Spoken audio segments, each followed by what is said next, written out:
We are about to get started with another session. I'm going to grab your seats.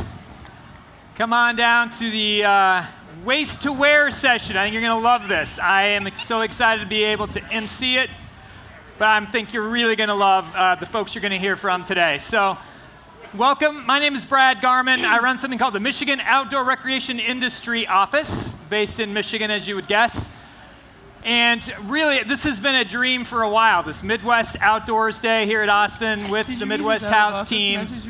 We were planning to be here in 2020, and the pandemic. Super excited to be able to bring it to you today. And really excited about the collaboration, the conversations, the topics that we're seeing. We knew throwing outdoors into the mix was going to be a conversation starter, not one thing. Because it is overlapping, it's collaboration, it's ideas. They're generating on stages at the bar, everywhere you go. So we're going to keep that rolling, that theme. What is the outdoors? What does the outdoors mean to you? And how does the outdoors really impact our daily lives? And this one is one I'm near and dear to, I think, anybody who's in the outdoors. Clothing. What do we wear? Where do we buy it? How sustainable, how circular is the economy underneath the apparel that we're putting on? Whatever we're doing to go outside to enjoy, does it perform? Yes, but does it perform for the planet, or is it bad for the planet? I think that's what you're going to hear this theme as we get the panelists up here to talk about what they're doing. So again, grab a seat. I think you're going to love it. And with that, I'm Brad. I'm going to be a little bit emceeing, but mostly turning it over to the panelists, so I'll bring them up, let them introduce themselves. So come on up. This is Waist to Wear, brought to you by Carhartt.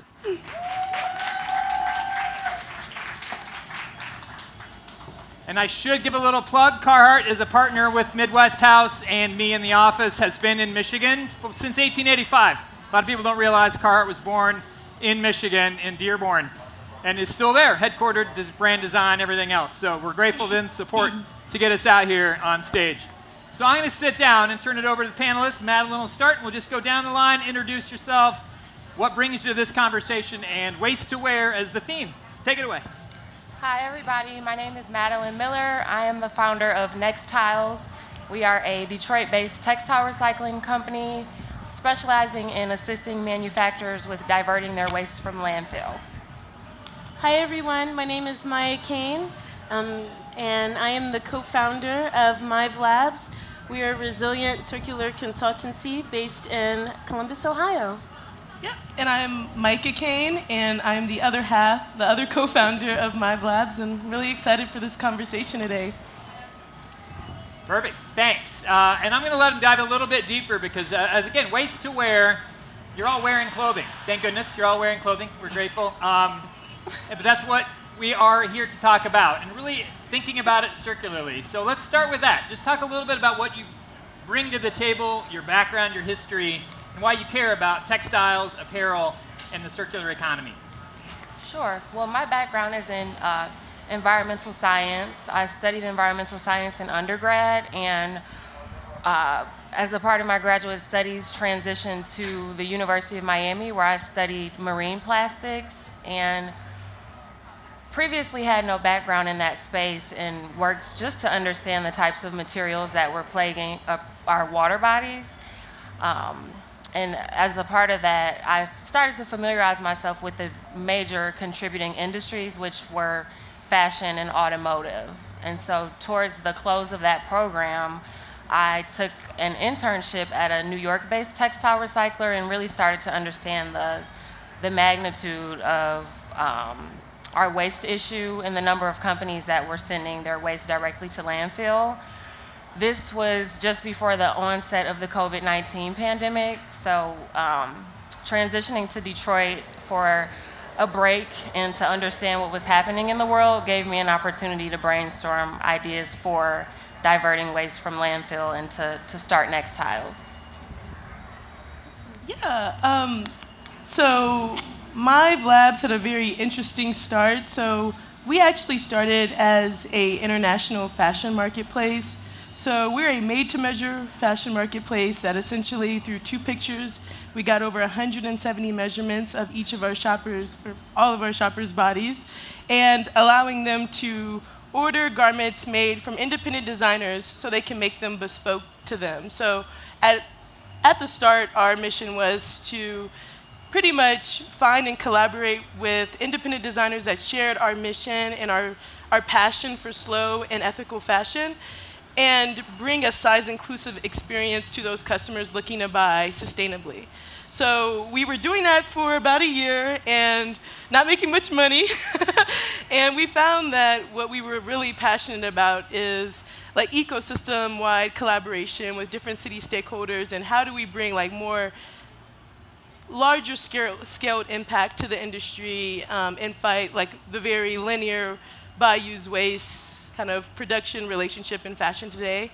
So once we found that we wanted to pivot away from the marketplace, that is the inception of Mive Labs, and Maya will share more about that. Yeah, so Mive Labs is, our whole mission is around advancing the circular economy in our hometown of Columbus, Ohio. So Mike actually works at Pinterest, I work at Nike, and we both do like really awesome circularity work in our respective fields, but being able to create the ecosystem around circular fashion. And we have had a lot of amazing clients in the space, but something we're really proud of is the Central Ohio Textile and Waste Report, which is the outcome of a 1.5 year research study with different retailers. A lot of people don't know Columbus is the 3rd largest concentration of fashion designers in the country after New York and LA.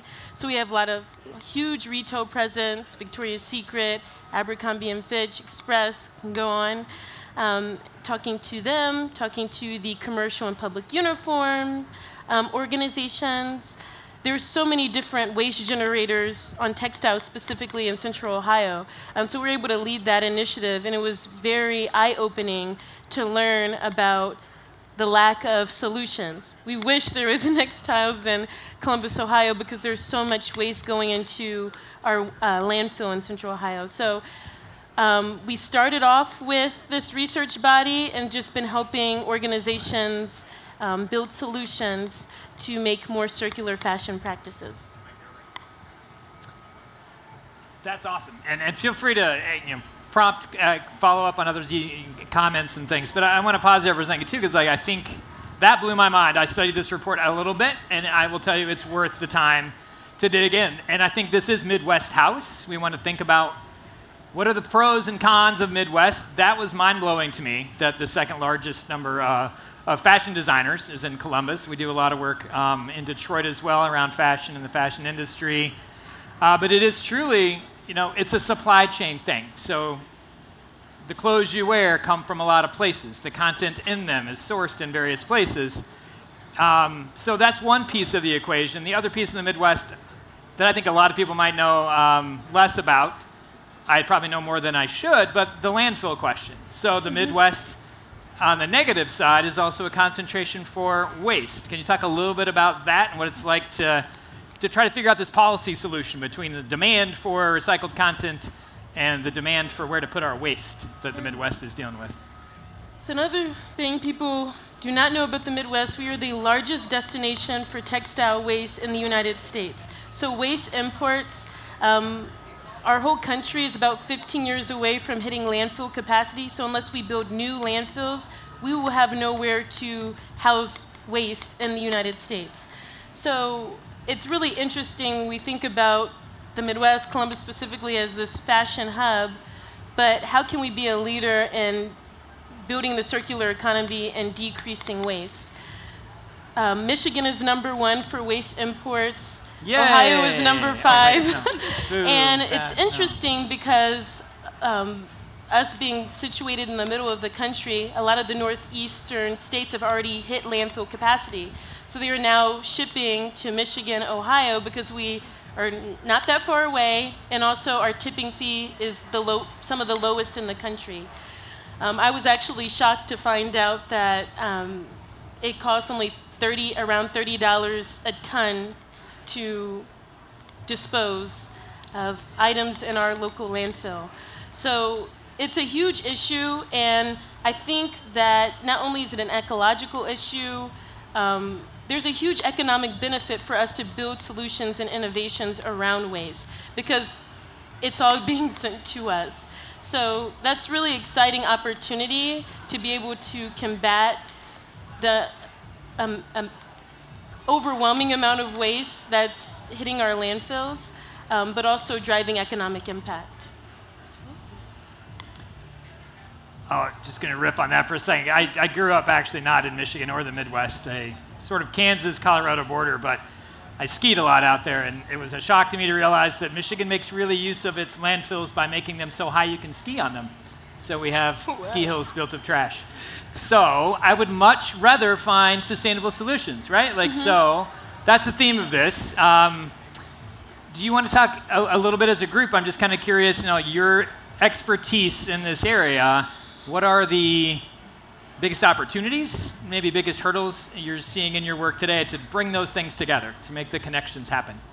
Yeah, I'll take that. So one of the biggest opportunities that we didn't foresee, or I didn't foresee when I started the business, is shoddy, which has sustained our business over the last year or so. So when we collect pre-consumer waste, my business specializes in pre-consumer waste, and when we collect that from automotive and fashion manufacturers, sometimes it's pretty and it's on rolls and the yardage is suitable, for us to transfer to designers.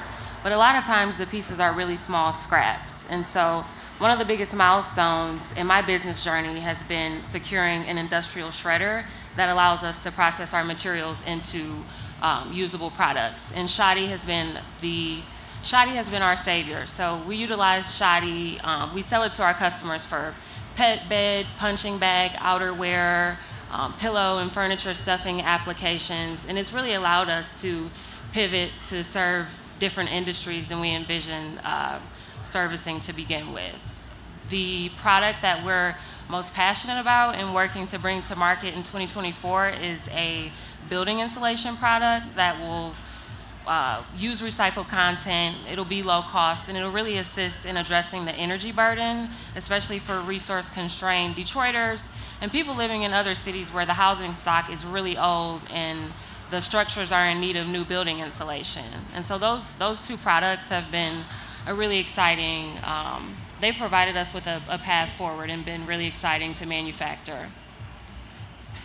That's awesome. And what I wanted to also bring up is a conversation we had earlier, Madeline, around how you shared, even the corporations who may transport their wasted fabric or unwanted fabric to you, even though they are multi-million-dollar businesses with way more infrastructure and machinery to actually process this waste, they're unwilling to do it themselves and seek partners like NexTiles and Madeline's team to process those. So in terms of missed opportunities, I think the biggest gap we see is a lot of big fashion brands unwilling to kind of pivot from this buy, use, waste model that has been followed by the fashion industry for years. And even though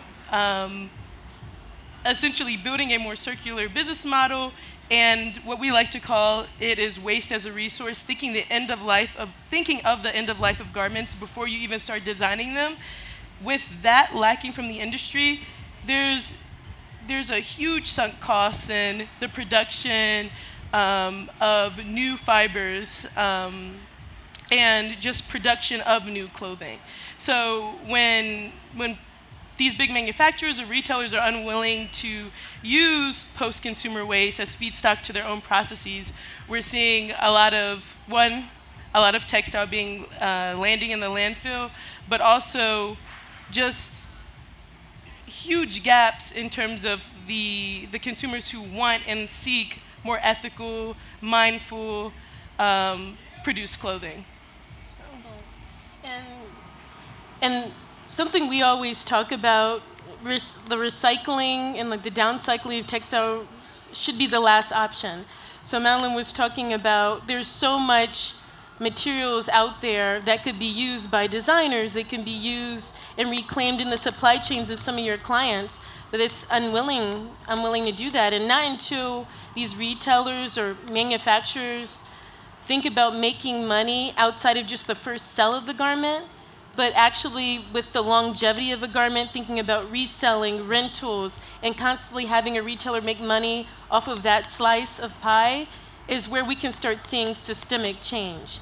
I think right now it's really amazing to see a lot of textile to textile recycling becoming more and more widespread. Europe is a huge leader with a lot of the extended producer responsibility laws coming out of the EU. But again, not until organizations are willing to design their products to be easily recyclable, easily reused, repaired, repurposed, will we see major change. Because it's tough when you see, you were talking about all the leather that's being donated. And then there's a makerspace in Columbus, Ohio, and we were just talking about Isaiah that's in Detroit, designers that are starting up and cannot afford those type of materials, and they're being discarded by large corporations. So there's so many needs when you talk about solutions in this space. And it's going to be really interesting to see on your side, Madeline, about the pre-consumer waste that's really design waste generated by manufacturers. And then there's a post-consumer waste. And I have to mention this before the end, because in our report we talk about most of the Central Ohioans actually don't throw away their clothing in their curbside trash bin. They donate it to Goodwill, Salvation Army, Ohio Thrift if you're from Ohio. And we didn't realize that most of this waste is actually being shipped to the global south, Ghana, Chile, Pakistan, and it's just being dumped abroad. And so this idea that even with good intentions about trying to manage our waste, the powers that be are making it so it's like making money off the waste and harming other places. So even though this conversation is centered on the Midwest, it's really important to think about solutions that will impact our global ecosystem. And we kind of skipped over a little bit of it. Do you want to add anything on like just the scale of this problem? And since you're on it, Yeah. like it's massive. Like textile and apparel and clothing waste, it is huge. Yeah. I know you have lots of numbers. I don't know if you wanted to Yeah. use any of those, but I would say, like, if you're not aware of the global impacts of the fashion industry, I would like to categorize them in two main areas. There's the ethics atrocities that are happening with around over 60 million garment workers globally are not, 90% of them are not paid a living wage. So when you think about an industry, what it's underpinned on is slave labor.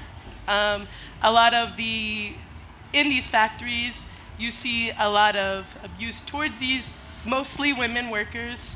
If you're familiar with Rana Plaza, the production facility that collapsed on itself in 2013, all the horrendous working conditions. So it's a people problem first. I think it's important to talk about the people impacts first, but what we also see outside of the human harms of the industry is the ecological impact. So the fashion industry, with the 8,000 dyes that are typically used by big fast fashion manufacturers in the factories that they employ, 20% of the world's wastewater comes from the fashion industry.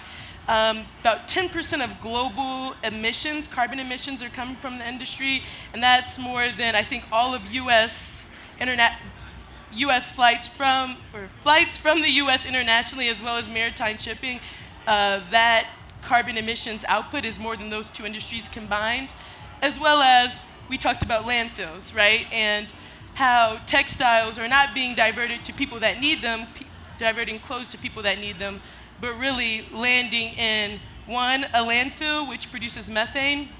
Some landfills recycle that or produce that and sell that. But a lot of post-consumer waste, like Maya mentioned, is going to donate large, big charities that ultimately dump a majority of their collected clothing in the global south in areas in which they don't have the infrastructure to even handle this wasted clothing. So I think those are like the broad impacts, but and we can talk about more broad impacts, but I do think that it's also worth saying that this is a problem that the industry created. But we found that even though this is an issue that ultimately is going to be addressed by more aggressive regulation, Maya mentioned end-of-life regulation coming in Europe, France, the Netherlands, more countries are saying, hey, let's put this waste problem comes from the producers. let's put the responsibility on them. But here in the States, we need to also adopt similar policies. But as we do that, I think there's a huge opportunity in which the inspiration for this panel is to talk about the economic opportunities of textile recycling, right?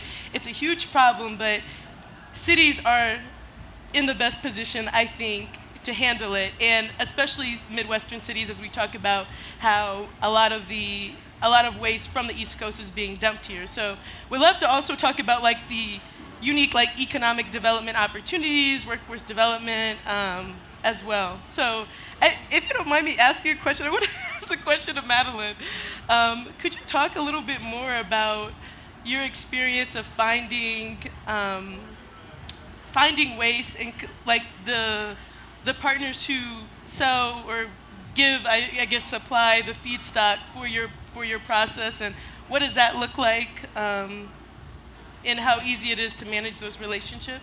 Yeah, well, one of the things that became apparent to me when I first started the business is that there just aren't many textile recycling solutions across the U.S. And so the company that I interned with is probably one of the few companies that's willing to get down and dirty when it comes to textile waste. So we have to, right now, while a lot of the sorting technologies are coming out of the UK and they're under development and they're really expensive, we utilize a manual sorting process, and it's pretty dirty. It's messy, it's time consuming, it's expensive, and not a lot of people want to do it. And so sourcing waste and finding manufacturing scrap and things of that nature has never been an issue. We receive like an overwhelming amount of outreach from manufacturers who are utilizing lots of square footage, and their costs are higher because they have nothing to do with their waste. And so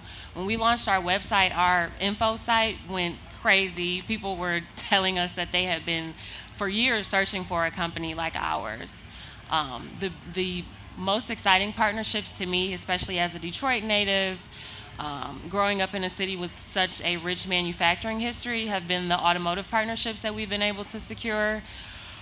Detroit is an emerging fashion hub, and so we have partnerships with smaller designers and things like that, but a lot of the big hundreds and thousands of pounds of waste that we are processing each month are coming from automotive assembly plants in Detroit, in Indiana, in Ohio, and things like that. And so we do, and this year we're working to connect more closely with community. We do customer outreach, but more often than not, we're nearing becoming over capacity because so many companies are reaching out to us to find solutions. And to your point, sustainability is super trendy right now, and a lot of people want to clear their warehouse spaces and just get things out of their site, but not a lot of people want to participate in the actual circular economy component or practice of it all. So since we have acquired our material processor, sometimes we propose a model where we are the processor and we can give your material back to you, and since you have this huge facility, you have all these skilled workers and so on, let's collaborate to figure out what an innovative and lucrative secondary use would look like. And I would like to see more businesses have a willingness to participate in that, because a lot of times I feel like we take on the waste, we process it, we sort it, we're removing buttons and grommets and zippers and things like that. And sometimes there's not even so much as a conversation with the client about what happens next. They want to know the number of pounds they've recycled or tons and what the CO2 equivalent is, obviously to fulfill their corporate social responsibility goals and mission. But we're eager to see a bigger sense of collaboration when it comes to that. That shows just how large the opportunity is, and like having so many clients so willing to like work and wanting to have somewhere where they're not landfilling. I recently read, and this is just mind-boggling to me, $500 billion is wasted by the industry every year because there's no recycling solutions in the industry. So think about all the fibers that we make. Think about all the places that grow cotton, people like manufacturers creating polyester, and all the fibers that are generated to make the clothes that we are all wearing. 87% of that goes to waste every year. It's on average 7 wears before an item is thrown away. And I think trends around fast fashion, and there's so many different overproduction, so many different things contributing to that. But the opportunity is so rich, and I'm taking a look at Ohio specifically. The Biden-Harris administration just had the largest EPA investments since its founding, $4 million to Ohio recycling because of centrally located and understanding that we're about to hit landfill capacity. So it's a very urgent opportunity too. And we've seen a lot of great opportunities happening in like glass recycling, metal recycling, even yard waste, construction waste, e-waste. Actually, Rumpke is putting like a $50 million recycling center in Columbus, Ohio. They're not touching textiles. So the opportunity is huge. Just $500 billion. The Midwest should be able to use that to create jobs, just to make more opportunity and really use it as a resource, like you mentioned. And on that vein, I wanted to ask you a question, Brad. Like you have such a rich experience in partnering with different industry representatives in the outdoor industry, and from your economic development background, what are some best practices when thinking about expanding an industry in its infancy in a specific location? You can get in Michigan. Sure, and I'll be honest, my mind is spinning. I'm listening to you all talk and just the expertise we have in the Midwest and in you all. Because, and I think you mentioned it too, a little bit of the powers that be. My expertise is in the outdoor industry, and I think there are good powers that be, and there are less good powers that be. I don't want to name names on the bad side, but the good, you think about, I think we can partner with a Carhartt. It's a good example in Detroit. They care, they're trying, they still produce a lot overseas, but they're thinking sustainability, they're trying to map the supply chain, they're trying to do some of those things. So I think there are big corporate partners that we can align with, and I think in community that matters a lot, because they are sort of the household names, the employers that people are familiar with. In Michigan, it's the auto industry, so hearing you, Madeline, talk about the auto industry, becoming partners with good actors. I don't know if you remember, Patagonia is another one, but there was a campaign not too long ago, and it was actually at the cover of Patagonia's magazine, if anybody wears Patagonia and the outdoor stuff, but it was don't buy this jacket. That was their advertisement. They're like, you don't need it, don't buy it. It's just going to go to waste. It's going to, just don't do it. And as a marketing campaign, that was insane for a major international corporation to be like, don't buy something. But it worked because they're trying to put forward that ethos, that value proposition that you're all talking about. We recognize our challenge. We recognize our power for good or evil, and we want to try to change that. Now they take things back. REI is taking a lot of Warren stuff back and using it. So good actors, REI, Patagonia, Carhartt. I think that's one path, and I think we're in community trying to identify them, elevate them, bringing them into relationships with Industrial Sewing and Innovation Center in Detroit. I agree on sustainability too, that the piece, too often people just think about the ecology side, but real sustainability involves workable, livable wages. And the textile industry is terrible at that. The statistic, it is slave labor. It's horrible. So how do we begin to bring AI and some of the things you'll hear about here at South by into that? That's what Isaac is doing. We can train people, upskill their workforce, their skills to do textiles, bring it back home, domestic manufacturing, and bring it back in a better way, not in a terrible way. So that's one stuff that I think we're doing, and I think that's the outdoor industry. Good players are eager for that. And then I want to use this as a jumping off point. The flip side of that is the startups. And I'm wearing Holo footwear right now out of, it's a Latinx company out of Grand Rapids. They were in Portland, Oregon, moved back. Really super cool, recycled content. They're trying really hard. They're still producing in China, but they're trying, and they're really cool designs with a bunch of different lens on the challenge and the solution. And I think, to me, the most exciting thing to be doing is bringing folks like you, voices, perspectives, ideas to the equation, and empowering some of that thinking. So I will throw a couple more. REI also sponsored something called Path Ahead Ventures. If anybody has an idea out there for how to challenge some of this, what can we do with all this recycled material that we're collecting in these landfills? What can we do with it? What's our product? There are startup ecosystems. There are funders. There are venture capitalists who will help bring that to life because it's going to solve problems. We did a little work with them and a group called Founded Outdoors, and they surveyed across the country like 400 startups or so. 85% of them were in soft goods, textiles, apparel. So there are lots of good ideas. How do we intercept those startups earlier in the process and say, a subtle design change, and that shoe could be a recycled content shoe instead of raw material shoe.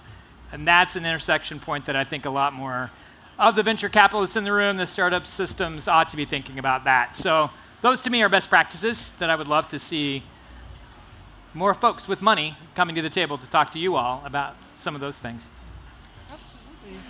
And I think something that I just felt called to say, because a lot of us have been saying the word sustainability, just because it's probably the easiest way for you to understand and a general idea of what we're talking about.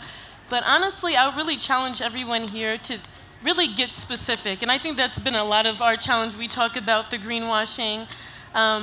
Sustainable is not enough, because you may find a recycling process that creates a lot of pollution, uses a lot of water. Real justice-centered work in this space is all things considered. And that's why we love the term life affirming, because just think about it, does it affirm life? Our planet, our people, are people making a living wage? Can they support their families? So that's something that we've been really challenging ourselves. You can't just take the greenwash marketing advertisement as face value. Right now, United States, there's no sort of legislation on saying things are sustainable. There could be 5% recycled material in something, but then the process ultimately creates more pollution, and it's a net harm to the planet. So that's something I just felt really called to say. And I also wanted to touch, you mentioned some really influential brands such as Patagonia, Carhartt. I think when we talk about the circular economy of fashion and textiles, recycling is just one piece of the puzzle. Question for y'all, how many people had a grandma, grandparent, any elder in their family have a sewing kit? Anyone remember those sewing kits? How many people actually have purchased a sewing kit? Okay, so a good amount. I remember we were chatting at another event, and they're like, I've never bought a sewing kit. Like, the idea of even keeping up with your own garments used to be more popular. This idea of fast fashion, turning trends so quickly, has just really harmed our mindset and our value of our garments. We think of it as cheap and disposable rather than something that lasts a lifetime, something that we can pass down to other generations. Someone else can make a use of it. So when we talk about repair, repurpose, reuse, resell, rentals, that is what the circular economy is. It's not just waiting till someone decides something is not useful anymore and then wanting to have this whole process of turning it back to like a raw material. We can make use of the things that are already created. We have a question here. Do we have a mic? Sorry. Oh yeah, we'll get you a mic real quick. Let me grab you a mic. It's coming, it's coming. She's right up here front. Thank you. Sorry, I'm in fashion, Oh. so I just had a question. Yeah. So earlier you were speaking to the cost of the process of recycling and how some companies don't necessarily see an incentive, but at the same time they're spending money to ship these products to foreign countries, etc.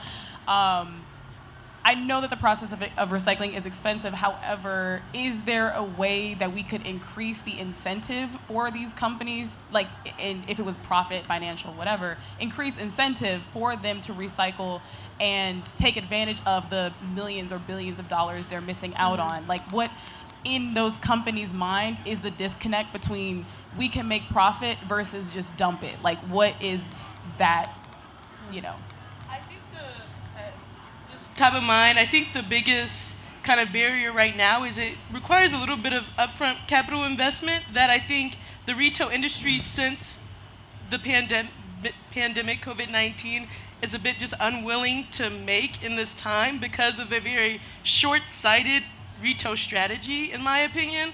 I think anyone who's in the space and is aware of impending regulation and just what consumers want and like a general trend to more mindfully made products, it seems like, for us who are in the space, it seems like the business case is very, very strong, but I think there's an unwillingness to kind of move away from the way business has already been done, especially if you're seeing your competitors still seeing profits in business as usual. So I think that's one barrier, but I do think that, honestly, I think the biggest incentive is going to be legislation, right? That's what we've seen. A lot of transformation and change happens when brands have to react to legislation and have to pivot their business strategy. So when we don't have the US government and a lot of different NGOs on our side, there's a lot more work being done now. It's really hard to incentivize those things because, especially with partners or big retailers that are profits first. Sorry, one more question. Also, with the whole process of recycling, do you see that in the future we could have a process of recycling that is comparable to fast fashion, like fast recycling, like something that just as quickly as we produce these garments, we're able to get them back into the market, into reprocessing? Like that technology, do you see that being invested in or even thought of at this point? Yeah, well, I think fast fashion is just that. It's carbon intensive. There are a lot of bodies required. We just talked a little bit about how the wages are unlivable and so on. And so I mentioned some of the fiber sorting and fiber-to-fiber technologies earlier, but I think that as US-based businesses increase their capacity to get their hands on those types of technologies, it's a possibility for sure. I cannot stress enough that manual sorting of textiles, especially post-consumer, is slow. It's expensive, and it's just not enough to combat what's happening with fast fashion all over the world. And I just wanted to hit something on your previous question.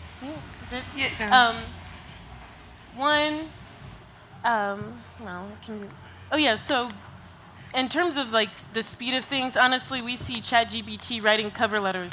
Technology will catch up. I have full faith that we'll figure it out in terms of the speed of recycling.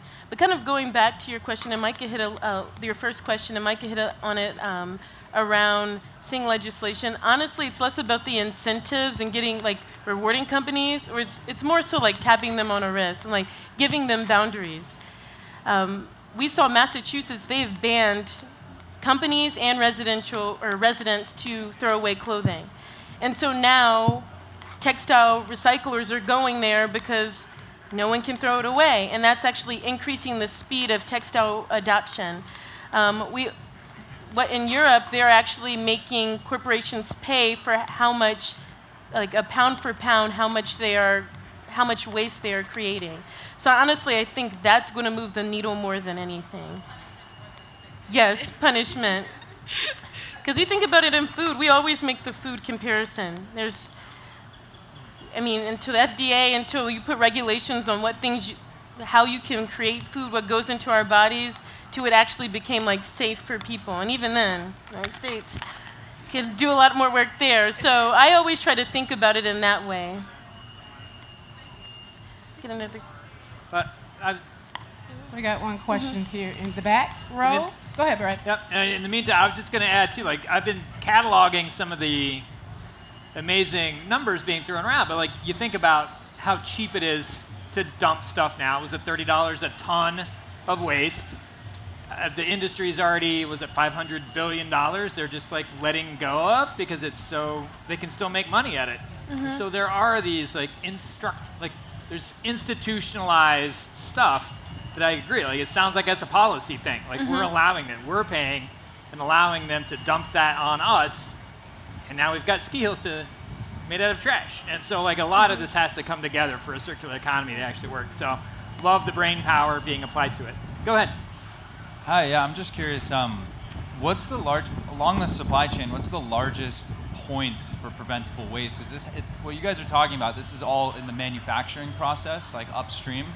And that's versus like I do a very similar thing with food and food waste, and we see a lot of food waste occurring at distribution sites, and then of course once it gets to retail as well. Is the primary focus at the point of manufacturing?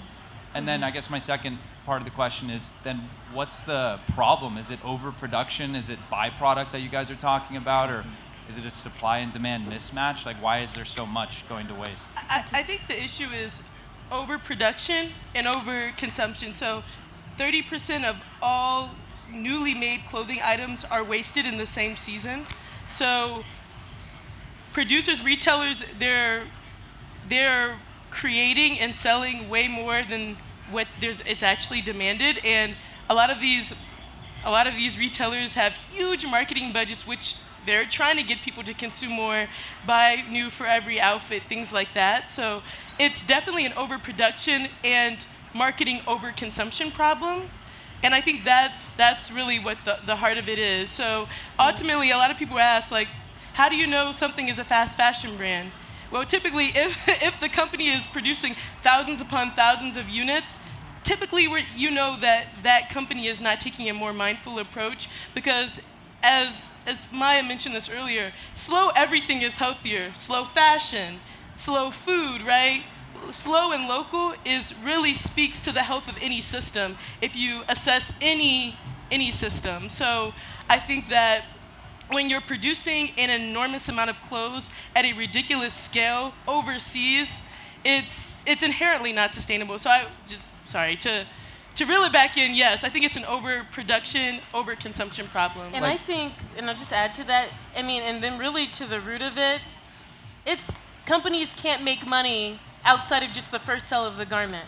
Since there's no other way a company can make money outside of just selling that unit one time, that's the reason that it's a business model issue. Yeah. So I think kind of this, all of that put together, we need to start thinking about challenging the business model. And we see like Lululemon, Carhartt make use of like reselling their garments, repairing their garments. That's a step in the right direction. Right. So a company might make a T-shirt. They might make 1 million T-shirts and sell 50% of them, and then it's gone out of style, and they just throw out everything else. Yeah. That'll happen. And you know what's even more disturbing is there's some luxury clients we talk to, and some even not luxury in this whole branding idea. They may have 2,000 extra units that they never sold, but since they don't want their brand showing up in a TJ Maxx or Ross, or even donations or what have you, they'll just burn it or landfill it. So again, marketing is brainwashing. We'll say that. There's good brainwashing, there's bad brainwashing, but I think these marketing budgets is trying to get us to kind of like implant in our brain that everything is okay, rather than looking actually at the system itself. No, first I want to just thank y'all for being out here. I love the conversation. Super fly. The question I have for you is what happens post-recycle? So you look at like a lot of, for instance, going fashion to fashion when it comes to recycling. Obviously, when you talk fast fashion, a lot of those material, they just aren't the best. They're blended. They won't make a great next piece in comparison to like a organic cotton or something like that, you know? So do you see it to where those materials would then be used still in fashion, or would it be something for it to be adaptable to a different space, like automotive, like just a different industry, instead of just trying to put it straight back into fashion? Would that, be something that would kind of help the process a bit? You want to take? Yeah, well, I talked a little bit earlier about adaptability. So a lot of the materials that we receive from automotive, we're selling them to people in fashion spaces and vice versa. And so we might receive from a company that manufactures seating for aircraft and aerospace purposes, leather, and in turn, we may shred that and blend it with natural cotton fibers to sell as punching bag fill. And so adaptability is really the name of the game when it comes to this space. And when it comes to secondary applications, sometimes we do conduct outreach. We tap on our relationships with students and universities, and we watch them cold call and reach out to companies, and we think, well, this company makes puffer coats, so obviously they have nylon, and then we learn that they have they're generating 10,000 pounds of some other type of waste. And so you really do have to think on the fly and collaborate with innovative partners to come up with secondary uses, because there's not always that one-to-one relationship with industry. And especially where we're granulating things, we do not actually have strong relationships where we're cycling things back into automotive. And automotive is our biggest source of waste right now. So, yeah.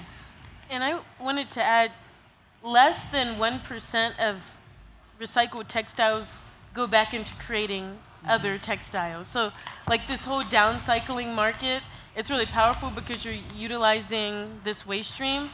But it has to become more and more adopted. It was kind of earth-shattering for us because one of our favorite brands, they're like, oh, they create their garments out of recycled water bottles. And then we found out that that's actually not the best practice, because the less amount of energy it takes is to turn that recycled water bottle back into a recycled water bottle. And so it's really important to understand, and then to actually turn textiles back into textiles.